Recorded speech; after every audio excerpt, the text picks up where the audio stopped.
হচ্ছে আগের BMET card. নতুনও আপনাদেরকে দেখাবো। বর্তমানে এটা বন্ধ বিএমইটি অফিস থেকে, অর্থাৎ বাংলাদেশের জনশক্তি অধিদপ্তরের পক্ষ থেকে তারা এই জিনিসটা একবারে বন্ধ করে দিয়েছে। আমি প্রবাসী অ্যাপ্লিকেশন বলেন বা আমি প্রবাসী ওয়েবসাইট বলেন বা বাংলাদেশের আগের একটি যেটা ছিল ওল্ড বিএমইটি gov.bd, আগের জমানায় যেটা আগে ছিল সেটা বন্ধ হওয়ার পর আসলো কি আমি প্রবাসী। এখন আবার আমি প্রবাসী বন্ধ হয়ে গেছে। এই আমি প্রবাসীর পিছনে গত সরকার অর্থাৎ আওয়ামী লীগ সরকার লাখ লাখ টাকা খরচ করছে, এখন সেটাও বন্ধ। যাই হোক, তারা ভালোর জন্যই করছে। এখন নতুন যে অ্যাপ্লিকেশন বা নতুন যে ওয়েবসাইটটা করছে যেটার নাম হচ্ছে ওসি, আপনারা একটু সাবধান, যখন টাইপ করবেন ওসি বিএমইটি লিখে কিন্তু পাবেন। আপনাদেরকে সর্বপ্রথম ওসি লিখে স্পেস দিয়ে তারপরে বিএমইটি লিখে স্পেস দিয়ে আপনাকে ক্লিয়ারেন্স লিখতে হবে। এটা লেখার সাথে সাথে দেখেন আমি স্ক্রিনে দিয়ে দিছি, এই ওয়েবসাইটটা চলে আসবে এবং যেখানে লেখা থাকবে জনশক্তি অধিদপ্তরের তাদের লোগোটুকু সবকিছু আপনারা দেখতে পারবেন।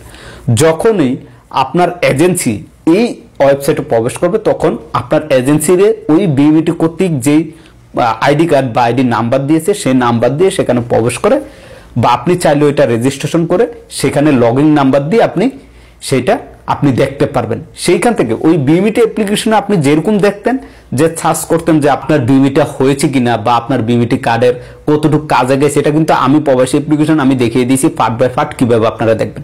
সেম এটা তো করা যাবে এবং সেটাও আমি আপনাদেরকে সামনে দেখিয়ে দিব। এখন পুরনো যে সার্টিফিকেটটা দেখেন বিএমইটি, এটা সম্পূর্ণ বাদ, এখন আর এরকম নাই। এখন আমার এই স্ক্রিনে দেখতে পাচ্ছেন একটু গোলা করে দিচ্ছি, কেননা আরেকজন প্রবাসী ভাই সেটা গোপনীয়তা আছে, কিউআর কোড আছে, যার জন্য এটা দেখেন ব্লার করে দিয়েছি। যে প্রবাসী ভাই দেখেন বর্তমানে আপনাকে সেম এরকম দিবে, একেবারে আপনার যে পাসপোর্টের এক পাশে দেখবেন আপনার ঠিকানা, আরেক পাশে আপনার ভিসা লাগানো ছবি সহকারে দুইটা পাতা এরকম সেম।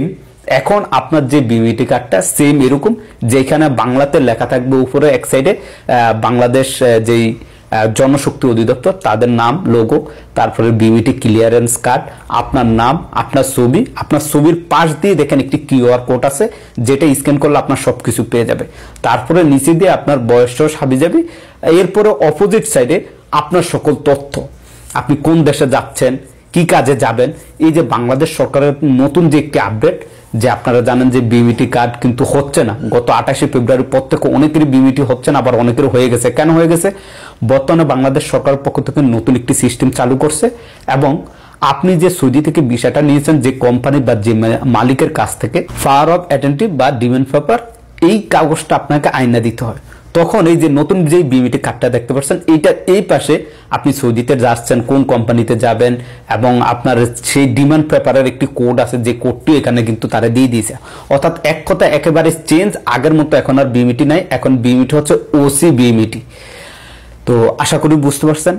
এবং সামনে আপনাদেরকে যদি নতুন কোনো তথ্য পায় এবং এই ওসি বিএমইটি আপনি কিভাবে রেজিস্ট্রেশন করবেন এবং কিভাবে আপনি বুঝবেন যে আপনার বিএমইটি কার্ডটা কতটুকু আগাইছে, হয়েছে কিনা আদৌ, সেই বিষয়ে আমি বিস্তারিত ইনশাআল্লাহ 2-1 দিনের মধ্যে আপনাদের মাঝে ভিডিও নিয়ে আসবো। আজকের মতো আমি এখানে বিদায় নিচ্ছি। সবাই ভালো থাকবেন, সুস্থ থাকবেন। আল্লাহ হাফেজ।